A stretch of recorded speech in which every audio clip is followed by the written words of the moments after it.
So today I'll be going through the limit as x goes to infinity, f of x goes to L for some real number. And I will be using this one as an example. Okay, so first thing we do is we start off with our want to show. This one's a little different compared to the other ones. So right now we have x is going to infinity. We've covered when the function goes to infinity. In this case, it only goes to L.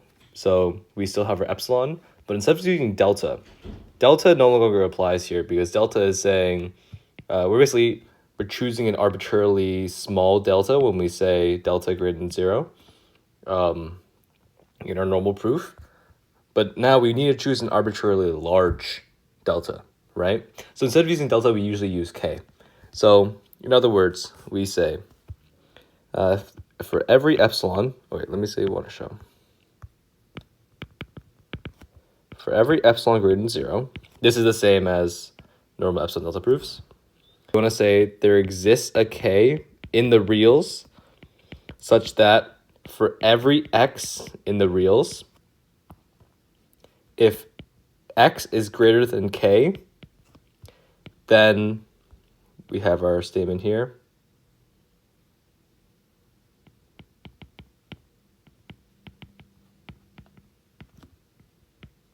Less than epsilon. Of course, this is a hidden quantifier. We technically can omit this and just have this.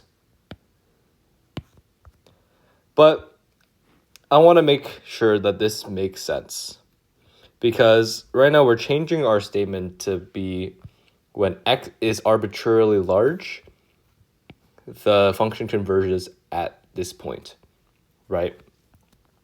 So this is what I want to show. If you don't fully understand this, just try to picture it. This is saying we have a point, right, where for every x afterwards, it converges at some point, right? So maybe this is our k, right? So for every x that's after it, we see that it converges on epsilon. And this has to be true for every epsilon, right? So when epsilon is arbitrarily small, there must be a k. In this case, it's probably going to be very much to the right in this case. If that doesn't make sense, I'm sorry. But this is what I want to show. So let's prove this now.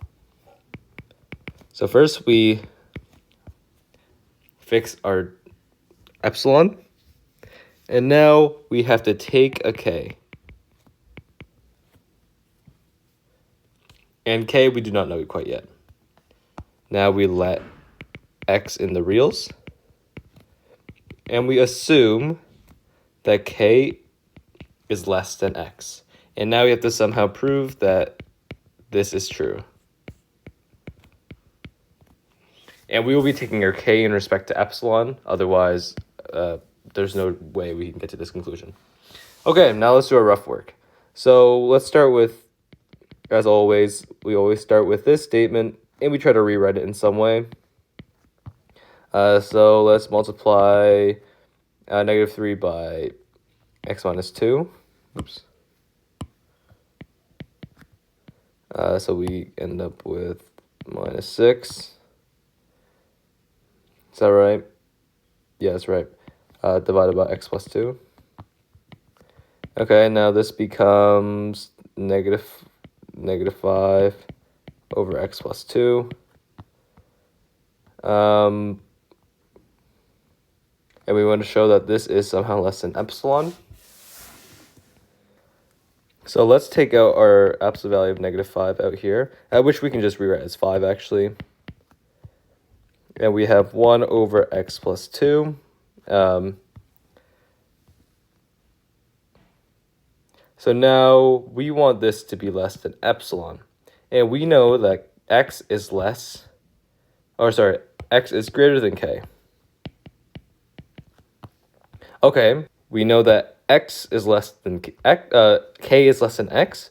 That means we know k plus 2 is less than x plus 2, right? And if we take the reciprocal of these two, we know that 1 over x plus 2 is less than 1 over k plus 2. And we see that we can just replace this statement with k then, right? So if we have this assumption, right,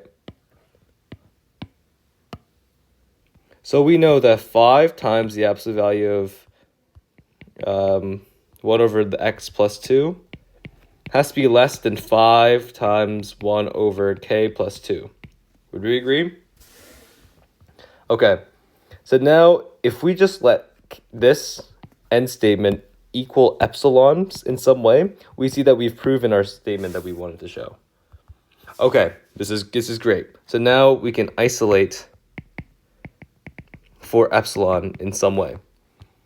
Okay, let's see what we can do. Let's multiply both sides by let's swap k and epsilon, and now we just subtract by 2,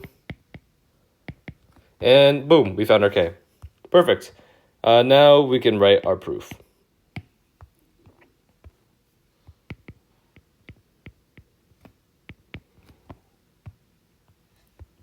Okay, so it's good practice here to give a little statement that says k plus 2 is less than x plus 2, which implies that 1 over x plus 2 is less than 1 over k plus 2, right? Okay, now we can do our conclusion. We know this is equal to negative 5 over x plus 2, which is equal to 5 times 1 over x plus 2, which we know is less than 5 times 1 over k plus 2. And this is where it might get a little nasty, but we have to sub in our k here. So it becomes 1 over 5 over epsilon minus 2. This equals 1 over 5 over epsilon, right? Which is equal to 5 times epsilon over 5, which is just equal to epsilon. Therefore, 3x plus 1 over x plus 2 minus 3 is less than epsilon, right? Because we showed this is less than epsilon. And boom, that's the end of the proof.